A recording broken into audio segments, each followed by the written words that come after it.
You just landed in Germany, or maybe you are about to and you have no idea where to start. Bank account, insurance, bureaucracy, it sounds so impossible. But I'm going to break down everything you need to do step by step in this video. I have been living in Germany for 7 years and have made every mistake so you don't have to do. Stick till the end. I will show you exact order to do the things so nothing goes wrong. Before you can do anything in Germany, I mean anything, you need an address. This is the foundation. Without it, you cannot register, you cannot open a bank account, and you cannot do anything. So you have to find a place for your stay. WG Gesucht is the best friend for shared flats, which I highly recommend when you first arrive. Also check Immobilien Scout and Immowelt for full apartment. Now, the hard truth, as a foreigner without a chauffeur and no German income proof, landlords will reject you. So here what actually works. Prepare these documents before you apply. Your passport, your visa, and last three pay slips or your university enrollment. Bank statements. If you are a student, your university Studentenwerk often has affordable dorms. Check them first before you look privately. Also, Facebook groups like Wohnung in München or your city names just works. And don't underestimate Airbnb for the first 2 weeks. It really worth taking this before you find your permanent apartment. Anmeldung. Anmeldung is registering your address at the Bürgeramt, and you must have to do this within 14 days of moving in Germany.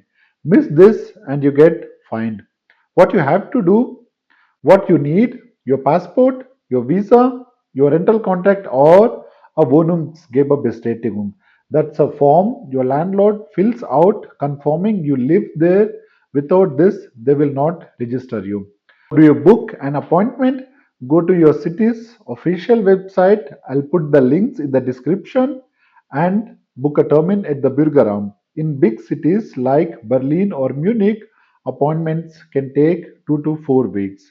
The trick, check for cancellation early mornings like 7 a.m. They appear and disappear within minutes. After Anmeldung, you get this, the Anmeldebestätigung. This little paper is gold for you for your initial days. This you'll need for everything, for your bank account, for your tax office, for your employer. Don't lose it. Make 5 photocopies immediately or scan it and save it safe. Now you have an address and your Anmeldung. It's time to open a bank account. Germany still uses cash a lot, but you need German bank account for salaries, for rent, and official transfers. There are two routes. Traditional banks like Deutsche Bank, Commerzbank, Sparkasse, good, but they often require you to come in person and can reject international students without chauffeur. My recommendation for newcomers, go digital first. N26 is fully in English, takes about 15 minutes online, and you don't even need your Anmeldung to start. It gives you a German IBAN immediately. As a newcomer, you have no shoe for it. Don't apply on day one, you will be rejected. Wait 3 to 6 months, build your shoe for, then apply. One more thing, your German IBAN is what your employer needs. So don't give them a foreign IBAN if you can't help it. Some companies won't process it. And the next step, health insurance in Germany is not optional, it's mandatory by law. Everyone living in Germany must have it. There are two types of health insurances in Germany. Gesetzliche Versicherung, this is a public insurance. Private Krankenversicherung, this is a private insurance. For most international students and new employees, public insurance is the right choice. The biggest public insurers are TK, Technische Krankenkasse, AOK, Barmer. TK is especially popular among internationals because they are the only major insurer in Germany with 24 by 7 English hotline and also English app and English website. In 2026, if you're a student under 23 years age, it will cost you around 141 per month. And if you're over 23 years age, it will cost you 146 euros per month.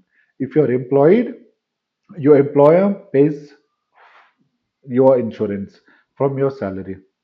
Once you are registered, they send you your Versicherungskarte, your insurance card. Carry it always at every doctor visit. They'll ask this. And remember, in Germany, you don't just walk into a specialist.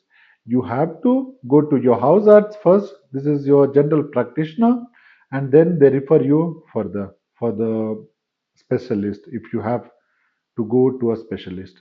After your Anmeldung, Germany automatically mails you your Steueridentifikationsnummer. This is your tax ID within 2 to 4 weeks.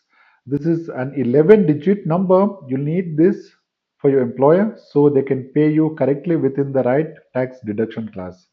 This number stays with you for life in Germany, even if you move to cities or change jobs.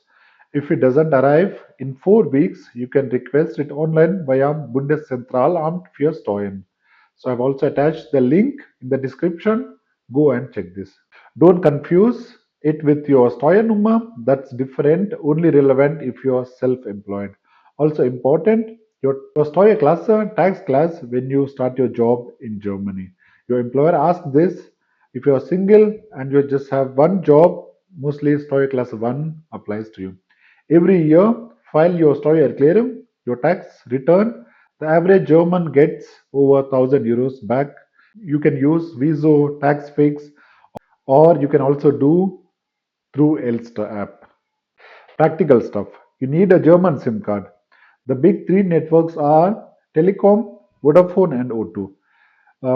Coverage wise, Telecom is the best or the Vodafone. For internationals on budget, Aldi, Talk, Kongster, or any other cheap options like Premium SIM, Win SIM, something like this. To buy the SIM card, you can go to any supermarket or media market. You just need your passport for the prepaid one, and you can top up with 15 to 20 euros for your initial days. For home internet, check your rental agreement first, and your landlord may have a DSL contract. If not, one and one and Vodafone are common providers. Expect 2 to 4 weeks for the installation. This is Germany. Patience is required. So, for the permanent SIM card, you can maybe once you have your bank account, city registration, you can choose any providers. I have also listed them. You can go check and compare yourself. This one surprise most people. In Germany, every household pays a fee called Rundfunkbeitrag, 18.3 euros per month in 2026. This funds public TV and radio like ARD, ZDF, Deutsche Radio. You must register yourself at rundfunkbeitrag.de. You'll need your address and Anmeldung for this. Other things to register when you are new in Germany, your car insurance. It's mandatory before you drive a single meter in Germany. Going freelancing, register with your Finanzamt, the tax office, and get a Steuernummer. Haftpflichtversicherung, your personal liability insurance, around 5 euros per month. Highly recommended. Most Germans have it. Rentenversicherung is automatic. Now the practical survival stuff. Supermarkets, Rewe and Edeka are your regular shops. Aldi and Lidl for budget shopping. Learn the word fund. This means deposit. Bottles have a deposit and you'll return them at the supermarket. There is a machine and you get back 25 cents per one bottle. Public transport. Get the Deutschland ticket. It costs 63 euros per month in 2026, valid on all regional trains, buses, and trams, and also U-Bahns nationwide. German language. Even basic phrases make huge difference. Germans notice when you try. 10 German must learn words. Bitte, this means please. Danke means thank you. Entschuldigung means excuse me. Termin means appointment. Kasse means check out. Geschlossen means closed. Öffnungszeiten means opening hours. Ausgang means exit. Notfall means emergency. Krankenhaus means hospital. Two critical cultural tips. Punctuality is everything for Germans. Be on time, always 5 minutes early. Consider on time in Germany. Sundays are sacred. Almost everything is closed. Plan your groceries. Everything before Saturday or on Saturday. Before I let you go, download these apps today. They will make your life in Germany 10 times easier. DB Navigator. Plan train journeys, buy ticket, track delays. This is the official Deutsche Bahn app. Use it every day. Google Translate and DeepL. Camera translation of letters, signs, menus. DeepL is the best for formal German, office letters, emails, contacts. Your German banking app. So you download the app where you have your bank account. Your insurance app. So TK or AOK where you have your insurance. Wege gesucht app. Search flats, message landlords, get instant notifications on new listings. So this is a must-have app. And you can have tax fix or Viso for your tax declaration. And then you need Dr. Lib to book appointment with your doctors in Germany. Though, so you do not need a phone call, and this is a massive lifesaver. Check 24. You can use it for your insurance comparison, internets, and everything what you are going to buy. You can just compare everything on this app. And you need Wise if you are transferring money to your home country. Duolingo or DW Learn German. This is also must-have app for your basic German. And this is your complete German survival checklist. Let me recap the order one final time. Step 1, find accommodation. Step 2, Anmeldung within 14 days. Step 3, open a bank account. Step 4, register with your health insurance. Step 5, wait for your Steuer ID. Step 6, get your SIM card. Step 7, register for Rundfunkbeitrag. Step 8, get the Deutschland ticket. Step 9, download all essential apps. If this video helped you, please subscribe. I post every week about life in Germany for internationals. Drop biggest question about Germany in the comment section below. I read every single comment and check the description. I'll see you in the next video. Ciao. Tschüss.